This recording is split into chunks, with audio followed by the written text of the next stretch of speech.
Senhor presidente, senhores ministros, senhor procurador-geral, trago esta comunicação para externar minha preocupação com um tema que, embora muito lembrado e abordado pela grande mídia, creio não estar suficientemente esclarecido e entendido por nossa sociedade, a dívida pública. Considero necessário ampliar para toda a população o debate e o conhecimento acerca dessa relevante questão, hoje restritos a poucos profissionais e veículos de mídia especializados no tema.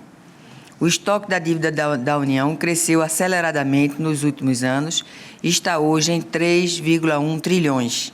Dada tal magnitude e sua repercussão fiscal e macroeconômica, tornar os mecanismos de gestão do endividamento mais acessíveis a amplos segmentos sociais é uma tarefa das mais relevantes desta Casa. As decisões tomadas no gerenciamento da dívida impactam diretamente as decisões de investimento das empresas e a vida de todos os cidadãos, notadamente os mais carentes, que, em última análise, arcam com as consequências da política de juros, cuja condução tem comprometido o consumo e a rigidez financeira das famílias brasileiras. A análise da execução do Orçamento da União em 2015 mostra que 42% dos recursos foram destinados ao pagamento de juros e de amortizações da dívida pública, o que superou largamente o gasto com educação e saúde. Assim, é inevitável concluir que a gestão da dívida, em períodos recentes, retirou recursos de áreas cruciais para nosso desenvolvimento social e econômico. Tal quadro é um convite à ação desta Corte. Não se trata de tarefa fácil. Não é simples mexer com interesses consolidados e posições arraigadas, mas é possível encontrar erros, antecipar problemas e contribuir para a melhoria do nível de conhecimento geral acerca da matéria. No atual cenário, vejo como de especial relevância a questão das garantias honradas pela União em contratos de empréstimos de estados e municípios. Naquelas operações, a União entra como garantidora do empréstimo nos contratos externos firmados por estados e municípios e, em caso de inadimplência, tem que honrar o pagamento ao credor. Em troca, pode reter transferência do FPE ou FPM para ressarcir os cofres federais. Contudo, recentemente o Estado do Rio de Janeiro conseguiu liminar no Supremo Tribunal Federal para impedir a União de reter parte do FPE para ressarcir as garantias honradas.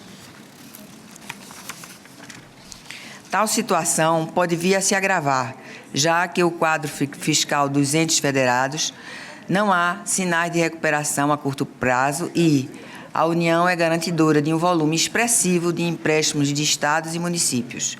Segundo o relatório de gestão fiscal da União, o estoque de garantias concedidas a estados e municípios em empréstimos externos alcançou 73 bilhões ao final de 2016. Em operações internas, o saldo é de 111 bilhões, segundo a Secretaria de Macroavaliação Governamental desta Corte. Já em 2012, este tribunal apurou que a União estava concedendo garantias a entes da Federação com fraca capacidade de pagamento e apontou os riscos de tal procedimento, Acórdão 3.403 de 2012 plenário. Assim, a União permitiu que estados e municípios se endividassem no momento em que muitos deles já enfrentavam sérios problemas fiscais e agora está sendo obrigada a arcar com as consequências dessa política. Diante tão preocupante panorama, proponho a atuação desta Corte por meio da SEMAG, para avaliar as garantias arcadas pela União, a fim de esclarecer montantes honrados e ressarcidos, juros e demais encargos incorridos, mecanismos de ressarcimento dos valores pagos e, ainda, apurar eventuais responsabilidades de gestores públicos que permitiram o endividamento de entes que não possuíam capacidade de pagamento suficiente. É a proposta que apresento a este plenário, lembrando que o resultado do trabalho também subsidiará a atuação desta Corte na análise das contas do Governo da República. É a proposta, senhor presidente. Coloco em discussão a proposta da ministra Ana Reis. Ministro Benjamin. Primeiro, queria louvar a proposta da ministra Ana Reis. Nós todos estamos lendo o jornal, estamos cientes dos problemas das dívidas dos entes da federação e da negociação que há entre a União e esses entes acerca da negociação acerca do pagamento de avais e garantias feitos pela União a dívidas assumidas por esses entes. Eu entendo que as operações de crédito são acompanhadas ano a ano nas contas de governo, de acordo com as regras da Lei de Responsabilidade Fiscal. Realmente eu nunca, não me lembro de um foco específico nos avais e garantias, como Sua Excelência está colocando. De qualquer forma, eu perguntaria, na verdade, apenas à ministra Ana Reis, se nos trabalhos das contas anuais, se a gente já não tem essas informações, pelo menos, eu imagino que quando a gente faz o checklist dos diversos limites da Lei de Responsabilidade Fiscal, isso é feito. E eu sei que do campo das garantias e dos avais, das operações de crédito, há resoluções do Senado Federal, há limites que devem ser estabelecidos, alguns deles ainda não estão totalmente esclarecidos. Mas a questão isso é uma coisa nova ou eu imagino que nas contas anuais do governo as nossas equipes têm essa preocupação de verificar esses limites das concessões de avais e garantias, como além de todos os limites de pessoal, de operações de crédito, verificar o nível de endividamento de cada ente. Na verdade, vou ficar meio surpreso se a resposta for negativa, né? As garantias não são vistas. Não são vistas? Não. É necessário que seja visto para poder a União ter a certeza de que poderá ser paga aquela dívida. Isso, como elas não são vistas... Porque, olha só, o artigo 40 da Lei de Responsabilidade Fiscal diz: os entes poderão conceder garantia em operações de crédito interno ou externas, observado o disposto nesse artigo, as normas do artigo 32, e, no caso da União, também os limites e as condições estabelecidas pelo Senado Federal. Logo, é o que eu imaginava. De cabeça, peço ajuda dos outros ministros. Há uma resolução do Senado Federal estabelecendo isso. E eu acho muito improvável, com todas as vendas, que nós não tenhamos visto isso nas contas anuais. Senhor presidente, me permite, ministro? Claro. Eu não sei assim, se é esse o foco de Vossa Excelência, mas o que eu entendi da proposta da ministra Ana é que avaliar as garantias arcadas pela União. São aquelas que ela já teve de honrar. E me parece também, ministro, que entrando que esse assunto realmente é novo, que não se tem notícia de que, em momento algum, a Justiça tenha suspendido garantias de avais que a União tem dado. E me parece que a preocupação da ministra Ana é exatamente essa, de um fato novo que surgiu no cenário jurídico, econômico e social do país, que trouxe os estados. Veja bem, foi concedida uma liminar para o estado do Rio de Janeiro. Imagina se isso se estende para os demais estados da União. A questão que eu coloco é que, se a União ela concede garantia a uma operação de crédito do Estado do Rio de Janeiro, dentro das regras estabelecidas pela Lei de Responsabilidade Fiscal e, em regra, usando as transferências do fundo, dos fundos municipais e estaduais, no caso, constitucionais, Fundo de Participação dos Municípios, Fundo de Participação dos Estados, eu pergunto, o fato da União arcar uma garantia concedida regularmente, isso implica na responsabilização de quem quer que seja?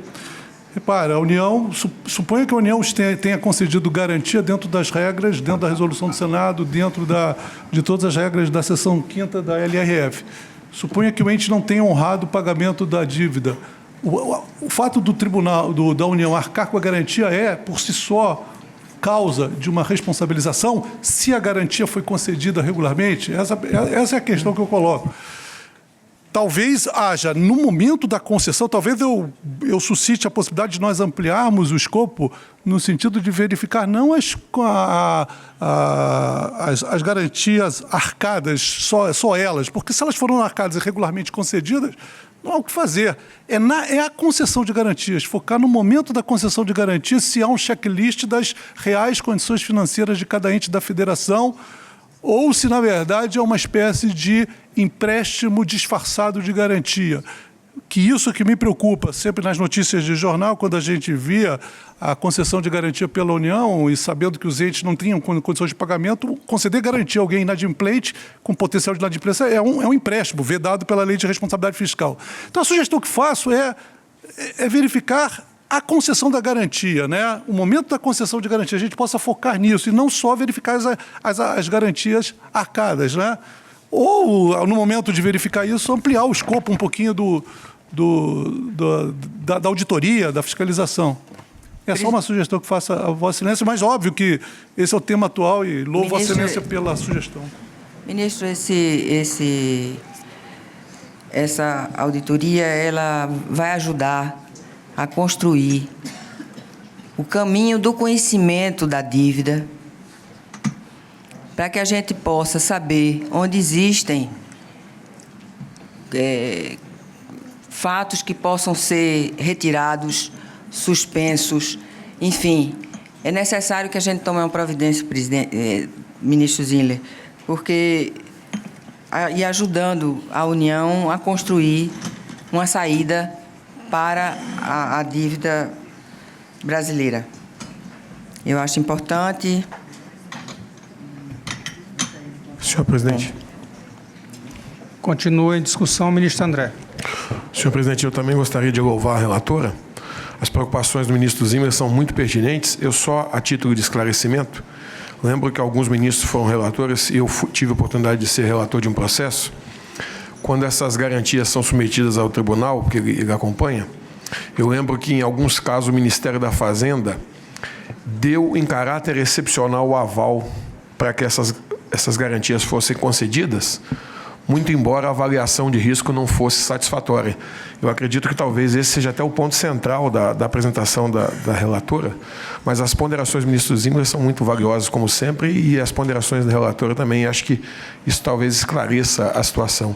O ponto central, inclusive, tende a ser esse, né? Que foi a possível, digamos assim, ousadia do Ministério da Fazenda em alguns momentos em relação à avaliação do risco.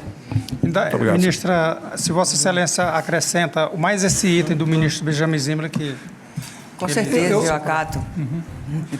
Assim, só fechando um pouquinho, mais uma vez, agradecendo ao ministro André pelo esclarecimento, a União, quando concede garantia, ela está, de certa forma, confortável na concessão, porque ela tem como contra-garantia os recursos do FPM, do FPE.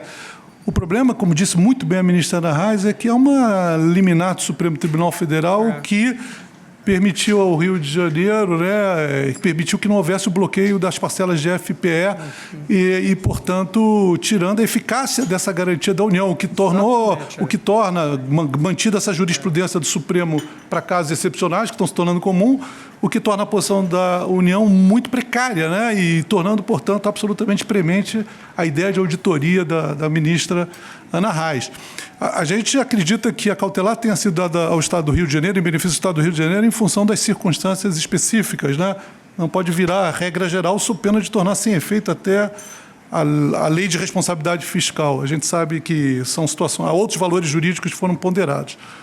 Mas eu acho que é uma oportunidade extraordinária de nós revermos até, eventualmente, a forma de fiscalizar. O ministro Wall estava comentando comigo esses recursos. Nós estamos diante de um outro cenário de gravíssima crise.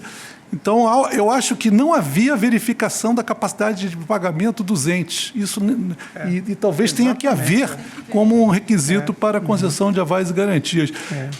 Vejam como as decisões jurídicas para casos concretos podem ter repercussões inacreditáveis, né? Porque de uma decisão do Supremo Tribunal Federal, olhem o nível de preocupação gerada e olha como o sistema como um todo sofre influências dramáticas, eu digo. Na verdade, eu falei alto e estou apenas suscitando questões e, por certo, o importante de tudo é a louvação que faço a Vossa Excelência pela ideia. Ministro Eu Alto. agradeço a contribuição. Vossa Excelência. Em primeiro lugar, eu gostaria de louvar e elogiar o trabalho apresentado pela ministra Ana Reis com as pertinentes, muito pertinentes observações do ministro Benjamin Zimmerler. Eu gostaria, senhor presidente, de ponderar que a decisão recentemente tomada pelo Pretório Excelso, Supremo Tribunal Federal, ela subverteu completamente as regras que vigoravam nesse setor. Com a impossibilidade de bloqueio das verbas do Fundo de Participação, tudo mudou. E, como foi bem colocado aqui pelo ministro Benjamin Zimmerler, existe uma equiparação entre o aval legitimado pelas regras em vigor e os empréstimos que são absolutamente repudiados pela lei de responsabilidade. Com isso, com essa decisão do Supremo, e vejam que o estado catastrófico do Rio de Janeiro não é o único estado da federação nessa situação. Existem estados que apresentam uma situação bastante similar, só que não tem a repercussão tão grande como o estado do Rio de Janeiro, que é o espelho, é onde tudo acontece e onde todos os reflexos das crises internas relampejam em todo o céu nacional. Então, com isso, assim, se o Supremo pretende usar os mesmos critérios que usou para conceder essa cautelar para o Rio de Janeiro, deverá conceder também para outros estados. Todos os avais, todas as garantias da União se equiparam à efetiva concessão de empréstimos públicos, de forma que a proposta é que também passem a ser a miúde examinados todas as garantias concedidas pela União, assim, uma vez que, com a decisão do Supremo, é como se fosse um empréstimo. É a ponderação que faço à relatora. Ministra Ana Reis. Agradeço, ministro Alto, pela contribuição e pelo esclarecimento.